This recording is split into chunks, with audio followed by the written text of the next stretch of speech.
अस्सलाम वालेकुम। दिन भर की खबरों पर तज्जियों और तबसरों के साथ प्रोग्राम दिन भर में खुशामदीद कहती हूँ और मैं हूँ जन्नत जमशेद और मेरे साथ ज़ीशान बशीर। जी हाँ बिल्कुल, आज प्रोग्राम में हम सबसे पहले बात करेंगे अहम केस के हवाले से जो कि है सुन्नी इत्तेहाद कौंसिल की मखसूस नशिस्तों के हवाले से। इस केस की समाअत जारी है। चीफ जस्टिस काजी फाजिसा की सरबराही में 13 रुकनी फुल कोर्ट बेंच की समाअत कर रहा है। चीफ जस्टिस का कहना था कि लगता है कि सुप्रीम कोर्ट को जल्द मामला निपटा देगा, लेकिन लगता है कि अभी वक्त लगेगा। अटॉर्नी जनरल बैरिस्टर मंसूर आवान ने कहा कि 2018 के इंतखाबात में मखसूस नशिस्तों की अलॉटमेंट का रिकॉर्ड मांगा गया था, मेरे पास रिकॉर्ड आ गया है। इस मौके पर जस्टिस अतर मिनल्ला ने इस्तफसार किया कि इलेक्शन कमीशन ने एक सियासी जमात को बाहर किया, जो एक अहम सवाल है। क्या सुप्रीम कोर्ट की जिम्मेदारी नहीं कि कानून की खिलाफ वर्जी को देखे? जबकि जस्टिस मुनीब अख्तर ने सवाल किया कि आज़ाद उम्मीदवार इतनी ज़्यादा तादाद में आए कैसे? क्या सुप्रीम कोर्ट के फैसले की रोशनी में इलेक्शन कमीशन ने इतने ज़्यादा आज़ाद उम्मीदवार बनाए? जिस पर चीफ जस्टिस काजी फाइज ईसा ने रिमार्क्स दिए। अदालत इंसाफ के तकाज़ों का नहीं, आइन और कानून का इतलाक करती है। जब कुछ ठोस मवाद न मिले तो इंसाफ की अपनी मर्जी की तशरीह की जाती है। जस्टिस अतर मिनल्ला ने इस्तफसार किया कि एक आइनी इदारे ने गैर आइनी तशरीह की और सुप्रीम कोर्ट तौसीक करे। चीफ जस्टिस ने रिमार्क्स दिए, सुप्रीम कोर्ट फैसले इंसाफ पर मबनी है, हर फैसले ने आइन को फॉलो किया। कुछ जजेस दाना होंगे, मैं इतना दाना नहीं हूँ। पाकिस्तान को एक बार आइन के रास्ते पर चलने दें। जी हाँ, इसी हवाले से बात करने के लिए हमारे साथ एडवोकेट हसन रजा पाशा साहब मौजूद हैं, उनसे डिस्कस करते हैं। बहुत शुक्रिया पाशा साहब आपके वक्त का। ये अहम समाअत अब अपने हतमी मराहिल में दाखिल होने के लिए जा रहा है, लेकिन जो रिमार्क्स आ रहे हैं जजेस की जानिब से वो बहुत ज़्यादा अहम है। खुसूसन पार्लिमानी जमात कौन सी है, सियासी जमात कौन सी है, क्या इलेक्शन कमीशन ने फैसले की गलत तशरीह की थी? इस हवाले से बहुत सी चीज़ें अब तक जो है वो सामने आ चुकी हैं। आप इस मामले को किस समत में जाता हुआ देख रहे हैं? अपनी नौइयत का पहला केस है जो सुप्रीम कोर्ट ऑफ पाकिस्तान में ज़ेर समाअत है। इससे पहले ये स्पेशल सीट्स के हवाले से और जो 2024 के इलेक्शंस में जो ये नई चीज़ सामने आई है कि पार्टी का निशान ले लिया गया, फिर उसके उम्मीदवारों ने आज़ाद हैसियत से इलेक्शन लड़ा और फिर एक कट ऑफ डेट थी जिसमें आज़ाद उम्मीदवारान ने किसी पार्टी को ज्वाइन करना था और उन्होंने सुन्नी इत्तेहाद कौंसिल का इंतखाब किया। तो ये ऐसे मराहिल थे जिनसे गुजर के आज ये मामला हतमी तौर पर सुप्रीम कोर्ट ऑफ पाकिस्तान में डिटर्मिनेशन के लिए पेश हुआ है और हम देख रहे हैं कि गुज़श्ता कई दिनों से मुसलसल समाअत जारी है। जहाँ तक तो इसकी रिमार्क्स का तल्लक है तो हियरिंग के दौरान चूँकि फुल बेंच बैठा है और हियरिंग के दौरान रिमार्क्स और मुख्तलिफ ऑब्जर्वेशन जजेस की तरफ से आ रही हैं, लेकिन इनको ये कंसिडर नहीं किया जाना चाहिए कि फलां जज उसने ये रिमार्क्स दिए हैं तो लिहाजा ये फलां की फेवर में है या फलां के अगेंस्ट है। आपने देखा होगा कई दफ़ा पहले भी ऐसा हुआ कि जो ऑब्जर्वेशन मुअज़्ज़ज़ जज साहबान मुख्तलिफ केसेस में देते आए हैं, जब फाइनल जजमेंट अनाउंस हुई है तो उनका जो वजन था वो दूसरे पलड़े में था जो कि उनके दी गई ऑब्जर्वेशन से हट के था। तो इस पे अभी फौरी तौर पे ये तय नहीं किया जा सकता और ना ही करना चाहिए कि किस रेशो के साथ ये फैसला होने ऑब्जर्वेशन जो है वो सामने आ रही हैं। एक बहुत अहम पॉइंट पाशा साहब जो इसमें सामने आया वो ये था कि जो इससे पहले सुप्रीम कोर्ट का फैसला आया था इंतखाबी निशान के हवाले से, वो इंतखाबी निशान वापस लिया गया था पीटीआई का। पीटीआई को बतौर जमात बैन नहीं किया गया था। तो ये तमाम तर जो कैंडिडेट थे वो आज़ाद हैसियत में इलेक्शन कंटेस्ट कर रहे थे, लेकिन उसके बाद सुन्नी इत्तेहाद काउंसिल को इन्होंने ज्वाइन कर लिया। ये कहा गया कि अगर पीटीआई में रहते तो शायद इन्हें मखसूस नशिस्तें मिल जाती, ये इनका हक हो सकता था, अब नहीं है। इस मामले को आप क्या तज्जिया करेंगे इस पर? देखिए, ये बड़ी इंपॉर्टेंट बात है जो आपने की है। 8 फरवरी को इलेक्शन डे पे दो जो पॉलिटिकल पार्टीज हैं सुन्नी इत्तेहाद काउंसिल और पीटीआई, उन दोनों का स्टेटस एक जैसा था। दोनों के सिंबल पे और दोनों के टिकट पे किसी एक उम्मीदवार ने भी इलेक्शन में हिस्सा नहीं लिया। सो मच सो कि जो सुन्नी इत्तेहाद काउंसिल के चेयरमैन हैं उन्होंने भी आज़ाद हैसियत से पीटीआई बैक्ड कैंडिडेट के तौर पे इलेक्शन लड़ा। तो एक चीज तो ये है कि सिंबल का ले लेने का मतलब ये नहीं है कि उस जमात पे बैन लग गया हो। वो जमात पीटीआई एग्जिस्ट कर रही थी रजिस्टर्ड पार्टीज की लिस्ट में, جو کہ الیکشن کمیشن آف پاکستان نے مرتب کی تھی. لائک وائز سنی اتحاد کونسل کے بھی یہی سٹیٹس تھا کہ ٹھیک ہے سر، اسی طرح کا موقف جو ہے اپنایا جا رہا ہے کہ جو سپریم کورٹ کا فیصلہ آیا تھا الیکشن میں غلط تشریح کرتے ہوئے پاکستان تحریک انصاف کے امیدواروں کو آزاد ڈکلیئر کیا. مزید ماہرانہ رائے لے لیتے ہیں. ہمیں جوائن کیا ہے ایڈوکیٹ حافظ احسان کھوکر صاحب نے. سر بہت شکریہ وقت دینے کے لیے. سر آپ کی اس پر کیا ٹیک ہوگی کہ جس طرح سے یہ کہا جا رہا ہے کہ جو سپریم کورٹ کا فیصلہ آیا الیکشن کمیشن نے غلط تشریح کرتے ہوئے پاکستان تحریک انصاف کے امیدواروں کو آزاد ڈکلیئر کر دیا، تو کیا آپ کو لگتا ہے کہ الیکشن کمیشن کی جانب سے یہ کوتاہی برتی گئی ہے؟ بسم اللہ الرحمن الرحیم. یہ صرف 2-3 ججز کی طرف سے یہ آبزرویشن ابھی آئی ہے. فیصلہ وہ ہے جو سپریم کورٹ آف پاکستان فیصلہ کرے گی، اور فیصلہ اس وقت ہے آرٹیکل 51 کا، آرٹیکل 106 کا، سیکشن 104 اور رول 92، 93، 94 جو ہے اس کے مطابق ہے کہ کیا الیکشن کمیشن آف پاکستان نے جو ریزرو سیٹس دی نہیں ہیں پی ٹی آئی کو یا ایس آئی سی کو، وہ ان اکارڈنس ود لا یا کانسٹیٹیوشن ہے یا نہیں ہے. اور دوسرا اس چیز کے اندر یہ ہے کہ کیا پشاور ہائی کورٹ کا جو 5 ممبرز بینچ کا فیصلہ آیا ہے جس نے الیکشن کمیشن آف پاکستان کے 1 فروری 2024 کے فیصلے کو کنفرم کیا اپنی 25 مارچ کی ججمنٹ کے اندر، کیا وہ فیصلہ لیگلی سسٹینیبل ہے یا نہیں ہے، اس کے اوپر سپریم کورٹ آف پاکستان فیصلہ کرے گی. باقی یہ چیزیں جو ہیں یہ آبزرویشنز ہیں، نہ یہ ابھی تک کسی آرڈر کا حصہ بنی ہے، اور نہ ہی ان کو ابھی ایڈریس اس طریقے سے کیا گیا ہے کہ جس طرح نہ ان کا کیس ہے اس وقت ایس آئی سی کا یا پی ٹی آئی کا. اب جب supreme court of Pakistan final ایک فیصلہ کرے گی تو اس کے اندر پھر یہ آ جائے گا کہ کیا الیکشن کمیشن آف پاکستان نے سیٹیں ٹھیک دی ہیں یا نہیں ہے، اور دوسرا اس پہ بھی ڈیفینیٹلی آئے گا کہ کیا انہوں نے سپریم کورٹ آف پاکستان کے فیصلے کی انٹرپریٹیشن غلط کی ہے یا ٹھیک ہے. یہ ججز کی آبزرویشن ہے، نہ یہ کیس ہے، نہ اس کے اندر ایک نقطے پر جو ہے وہ رہنمائی فرمائیے گا کہ جب 8 فروری کو الیکشن ہو گئے تمام سیاسی جماعتوں کو ان کی جیتی گئی سیٹوں کے ریشو کے حساب سے ریزرو سیٹیں مل گئیں، اس کے بعد جو سیٹیں بچ جاتی ہیں کیا کوئی ایسا قانون موجود ہے کہ اگر پی ٹی آئی کو وہ سیٹیں یا سنی اتحاد کونسل کو نہیں مل رہی تو اس کے بعد پھر کس ریشو کے حساب سے دیگر سیاسی جماعتوں میں یہ ریزرو سیٹیں جو بچ گئی تھیں وہ تقسیم کی گئیں؟ الیکشن ایکٹ میں کیا کوئی ایسی چیز موجود ہے؟ دیکھیں جو کانسٹیٹیوشن کی پلین لینگویج ہے، میرا خیال ہے کہ سپریم کورٹ آف پاکستان کو اسی کے مطابق فیصلہ کرنا چاہیے، اور سپریم کورٹ آف پاکستان نہ ری رائٹنگ آن دا کانسٹیٹیوشن کر سکتی ہے، نہ ریڈنگ انٹو دا کانسٹیٹیوشن کر سکتی ہے، نہ ریڈنگ انٹو دا کانسٹیٹیوشن کر سکتی ہے. سپریم کورٹ کا کام یہ ہے کہ جو لا کی یا کانسٹیٹیوشن کی پلین لینگویج اس پہ فیصلہ کرے. اب اس کے اندر پہلا تو یہ ہے کہ جو سیٹس ملنی چاہیے وہ ملنی چاہیے کہ کسی بھی پولیٹیکل پارٹی نے جو جنرل الیکشن کے اندر سیکیورڈ سیٹس کی ہوں اور اس کے اوپر over and above independent join کریں تو وہ پروپورشنز بنتا ہے. اب اس کیس کے اندر جو فیز 1 نکلا اس کے اندر ہوا یہ کہ سب پولیٹیکل پارٹیز کو مل گئی، اور جب انڈیپینڈنٹ کینڈیڈیٹس نے کسی پولیٹیکل پارٹی کو جوائن نہیں کیا اور اگر انہوں نے ایس آئی سی کو جوائن کیا تو وہ پولیٹیکل پارٹی نہیں تھی with in the meaning of article 51 اور رول 93، 94، 95 اور سیکشن 104 کے مطابق. یہ سماعت جاری ہے. اب دیکھنا یہ ہے کہ سپریم کورٹ کی جانب سے کیا فیصلہ سنایا جاتا ہے. آیا مخصوص نشستیں سنی اتحاد کونسل کو دی جاتی ہیں یا نہیں؟ ہمارے ساتھ ہمارے مہمان موجود تھے، آپ سب کا بہت شکریہ. دن بھر میں آگے بڑھتے ہیں اور اب بات کر لیتے ہیں کہ پینشن اصلاحات کا جن بوتل سے باہر آ گیا ہے. حکومت نے اہل خانہ کے لیے پینشن کی فراہمی کی مدت 10 سال تک محدود کر دی ہے. حکومت خام پینشن کا حساب ریٹائرمنٹ سے پہلے آخری 2 سال کی تنخواہوں کے 70% اوسط کی بنیاد پر لگائے گی. اقتصادی رابطہ کمیٹی کی منظور کی گئی سمری کے مطابق پینشن ایک ایسا فائدہ ہے جو مستحق ملازمین اور ان کے اہل خانہ کو ملتا ہے، لیکن اس مد میں اخراجات بہت تیزی سے بڑھ رہے ہیں جس سے حالات جو ہیں وہ ناپائیدار سمت کی طرف بڑھ رہے ہیں. جبکہ پے اینڈ پینشن 2020 کے ٹرمز آف ریفرنس میں شامل تھا اور حکومت پینشن کی موجودہ اسکیم پر نظر ثانی کرے گی. جی ہاں بالکل، یہ بہت اہم مسئلہ ہے جو کہ پینشن ریفارمز کے حوالے سے سامنے آیا ہے اور اس کا اطلاق بھی اب کر دیا گیا ہے. دیکھنا یہ ہے کہ مزید اس حوالے سے کیا اقدامات اٹھائے جاتے ہیں.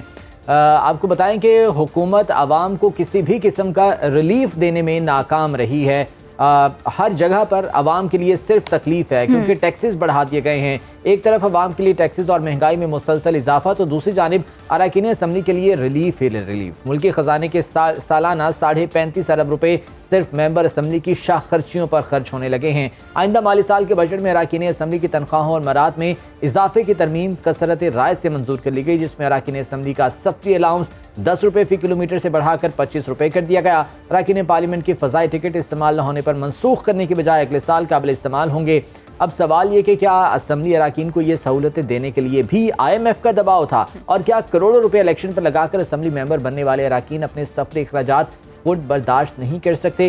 یہ وہ تمام تر سوالات ہیں جس کے جواب یقیناً عوام بھی جاننا چاہتے ہیں۔ ڈاکٹر ندیم الحق صاحب ہمارے ساتھ موجود ہیں، ماہر معیشت ہیں، ان کی رائے اس حوالے سے جان لیتے ہیں۔ ڈاکٹر صاحب بہت شکریہ آپ کے وقت کا۔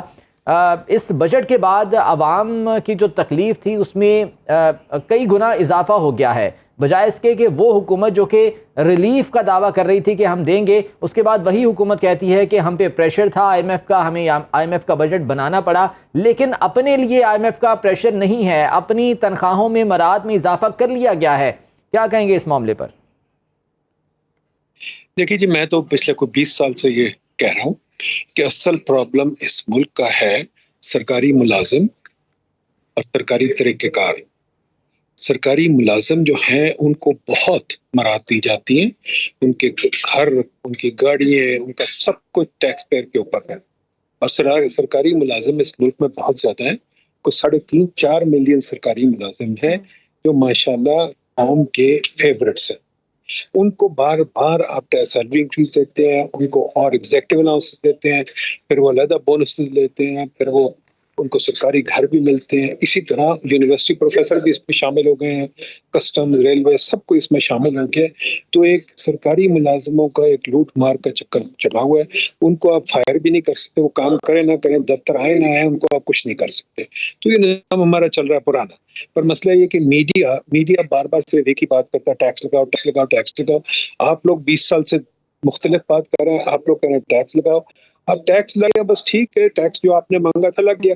جس دن میڈیا کہے گا کہ سرکاری مراد کو کم کریں، جس دن میڈیا کہے گا کہ برطانیہ کا پرائم منسٹر ایک چھوٹے سے گھر میں رہتا ہے، ہمارا جناب جو DC ہے وہ 104 کنال کے گھر میں رہتا ہے، سرگودا کا، اس دن بات پر ہے کہ اب میڈیا یہ بات ہی نہیں کرتا کہ ہمارے سرکاری خرچے۔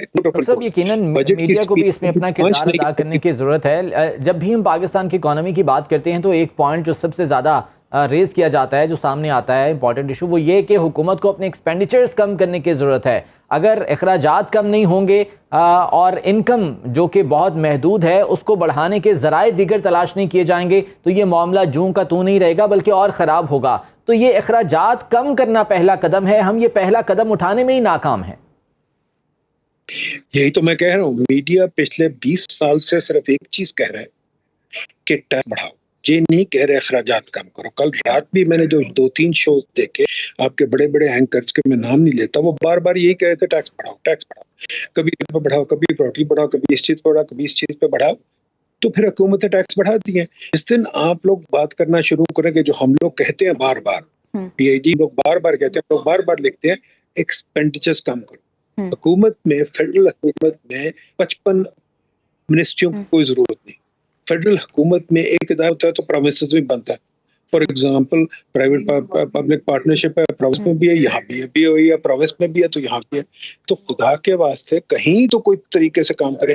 PSTP بڑھانے کی ضرورت کیا تھی؟ PSTP تو سر اس کا میجر ریزن کیا ہے؟ کیا ہم یہ کہیں کہ اسمبلیوں میں عوام کے نمائندے موجود نہیں ہیں، اشرافیہ موجود ہیں؟ کیونکہ جو اراکین الیکٹ ہونے کے بعد اسمبلی جاتے ہیں تو وہ الیکشن کے دوران، کنٹیسٹ کرنے کے دوران وہ کروڑوں روپے خرچ کرتے ہیں، لیکن جب وہ اسمبلی میں آتے ہیں آسٹیرٹی کی بات کرتے ہیں، یہ کہتے ہیں کہ ہم تنخواہیں نہیں لیں گے، لیکن اپنے الاؤنسز بند نہیں کرتے۔ ڈاکٹر ندیم الحق صاحب کے ساتھ شاید رابطہ منقطع ہوا ہے۔ ڈاکٹر صاحب آپ سن پا رہے ہیں؟ جی میں بتا رہا ہوں، جی فرمائیے گا۔ یہ بات جو ہے یہ بہت پرانی بات ہو گئی ہے، 50 سال پرانی بات ہو گئی ہے کہ حکمران جو ہمارے خاص طور پہ پارلیمنٹیرینز، کل بھی ایک شو پہ کہا گیا، اخبارات میں بھی لکھا گیا کہ ان کے گوشوارے دیکھ لیں وہ ٹیکس 50,000 30,000 40,000 دیتے ہیں۔ بالکل ایسا ہی ہے۔ ٹھیک ہے، تو وہ ना टैक्स देते हैं, ना पार्टिसिपेट करते हैं, और फिर उनको बड़ा शौक है बिजनेस क्लास टिकट भी लेना, ये भी करना, सैरें भी करनी। देखिए ये चीजें हमें बैठ के बात करनी है कि अखराजात कम क्यों नहीं होते, इतने इदारे क्यों बनाते हैं। यूनिवर्सिटियां से 300 बना दी, हम बार बार कहते हैं बहुत ज्यादा है, जरूरत नहीं और यूनिवर्सिटीज की, ये 15 और बनाने जा रहे हैं। ठीक है, हाईवेज सिग्नल कॉरिडोर ने बना दिए, हम बार बार लिख लिख के तंग आ गए, ना बनाए भी और खत्म कर दें। गाड़ियां 1.5 मिलियन बंदों के पास हैं और आप हाईवेज बनाते जा रहे हैं, सिग्नल फ्री कॉरिडोर बनाते जा रहे हैं। तो बहुत सारी बातें हैं जो करने वाली हैं, पर बार बार अगर एक ही बात करेंगे टैक्स जीडीपी रेशियो बढ़ाओ, तो फिर यही होगा। हमें अपना इकोनॉमिक डायलॉग जरा ब्रॉडन करना है। डॉक्टर साहब, बहुत से ऐसे हैं जो जिनके अपने ज़ाती मफादात वाबस्ता हैं, शायद सियासी जमातों के साथ या इन सियासी रहनुमाओं के साथ, इस वजह से वो बात करने पर भी तैयार नहीं होते हैं। तो हमें इन सियासी मफादात को किस तरह से जो है वो ख़त्म करना पड़ेगा, क्योंकि ये ख़त्म होंगे तो फिर ही हम आगे बढ़ पाएंगे।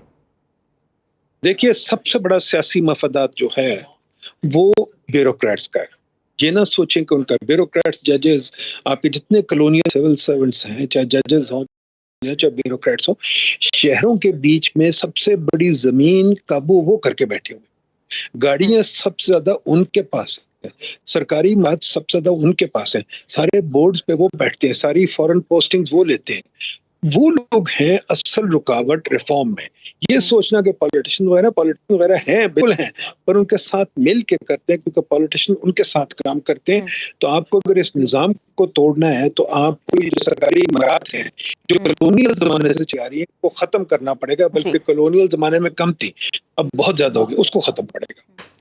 चलें सर, आप यही कह रहे हैं कि सरकारी इमारत को ख़त्म करने की ज़रूरत है। अब ये देखना ये है कि रिफॉर्म्स हो पाती हैं या नहीं। हमारे साथ डॉक्टर नदीमुल हक साहब मौजूद है। सर बहुत शुक्रिया वक्त देने के लिए। तो प्रोग्राम में आगे बढ़ते हैं। एक तरफ आवाम टैक्सेस की भरमार से परेशान हैं, तो दूसरी जानिब लोड शेडिंग ने भी आवाम का बुरा हाल कर दिया है। शदीद लोड शेडिंग में भी बिजली सार्फिन फिक्स टैक्स के लिए हो जाएं तैयार। बिजली के घरेलू सार्फिन जो 301 से 400 यूनिट इस्तेमाल करेंगे वो 200 रुपये माहाना फिक्स चार्ज जुलाई के बिलों में अदा करेंगे, जबसे 401 से 500 यूनिट तक इस्तेमाल करने वालों से 400 और 501 यूनिट से 600 यूनिट इस्तेमाल करने वालों से 600 रुपये माहाना, 601 से 700 यूनिट इस्तेमाल करने वालों से 800 रुपये माहाना वसूल किया जाएगा। जी हाँ, बिल्कुल। इसी मामले पर बात करने के लिए हमारे साथ मौजूद हैं गुलफराज अहमद, जो कि एनर्जी एक्सपर्ट हैं। गुलफराज अहमद साहब, बहुत शुक्रिया आपके वक्त का। पहले ही महंगाई के झटके बहुत ज़्यादा आवाम को दिए जा रहे हैं और मुख्तलिफ़ किस्म के टैक्सेस जो कि बिजली के बिलों में ऐड किए जाते हैं, अब ये फ़िक्स टैक्स का एक नया सांप डसने को तैयार है। क्या कहेंगे आवाम की मुश्किलात के हवाले से और हुकूमत के इस इक़दाम के हवाले से? जी, पहले तो मैं ये कहूँगा कि पूरी दुनिया में जहाँ पर भी बिजली का निज़ाम है, जैसे बिजली आप इस्तेमाल करते हैं तो उसको फार्मूले के मुताबिक आप उसकी अदायगी करते हैं। लेकिन मेरे ख्याल में ये फिक्स टैक्स जो लगा दिया है, फिक्स चार्जेस जो लगा दिए हैं, ये कहीं ऐसी मेरे ख्याल में किसी फाल बिजली के निज़ाम में मौजूद नहीं है और नहीं हो सकता है। पहली बात तो ये है कि जो आपकी बिजली के चार्जेस हैं वो आप खुद ही डिटरमिन करते हैं उस बेसिस के ऊपर कि कितनी बिजली आई, कितनी खरीदी गई, कितनी बेची गई, कितनी अदायगी हुई, और फिर हर एक यूनिट की कीमत निकालते हैं। तो वो तो पहले ही, जो अगर आपके नुकसान हो गए या अदायगी नहीं हुई तो पहले ही शामिल है बिजली की कीमत निकालने में। इसके बाद फिक्स टैक्स का कोई जवाब नहीं है और इसके ऊपर मेरे ख्याल में ये कोई इतना आसान नहीं होगा कि ये एक ऐसा टैक्स लगा दिया है जिसका कोई पूरी दुनिया में जवाब नहीं है। पहली बात ये है कि ये डिस्कोस के ये लिखा हुआ है डिस्ट्रीब्यूशन कंपनी की रेवेन्यू को बढ़ाने के लिए ये टैक्स लगाया जा रहा है। लेकिन अगर डिस्कोस जो हैं वो पूरी अदायगी करवाते हैं और वो चोरी नहीं होने देते और लॉसेस को कम करते हैं, तो फिर उनको जो अदायगी होगी वो उनकी पूरी जरूरियात को पूरी करेगी। लेकिन अगर उसमें चोरी होगी, उसमें बदनज़मी होगी, उसमें अदायगी पूरी नहीं होगी और उसमें लॉसेस ज्यादा होंगे, तो फिर आप उनको इस इनएफिशिएंसी की जो उनमें मौजूद है उसको आप लिजिटिमाइज करके उनको उसका पैसा दे रहे हैं। मेरे ख्याल में ये तो बिल्कुल ही गुलफराज साहब, जो बिजली का बिल अवाम अदा कर रहे हैं, या अगर मैं बिजली का बिल अदा कर रहा हूं तो उसमें ऑलरेडी 5 से 6 किस्म के टैक्स लगे हुए हैं। जो बिजली की कीमत है वो अलग से मैं भरता हूं, उसके अलावा उस पर फेडरल एक्साइज ड्यूटी है, उस पर और डिफरेंट किस्म के टैक्सेस हैं। हर माह फ्यूल प्राइस एडजस्टमेंट की मद में पैसे ऐड कर दिए जाते हैं। ये फिक्स टैक्स अब सिर्फ क्या उन डिस्कोस को नवाजने के लिए लगाया गया है? बिल्कुल नहीं, डिस्को को नवाजने के लिए नहीं, डिस्को की चोरी को, डिस्को की बदनस्बी को, डिस्को की जो अदायगी की अदम अदायगी को और डिस्को के लॉसेस को, उसको नवाजने के लिए किया गया है। अच्छा सर, ये कहिएगा कि रिफॉर्म्स की बात तो की जाती है, लेकिन अनफॉर्चुनेटली रिफॉर्म्स होती नहीं है।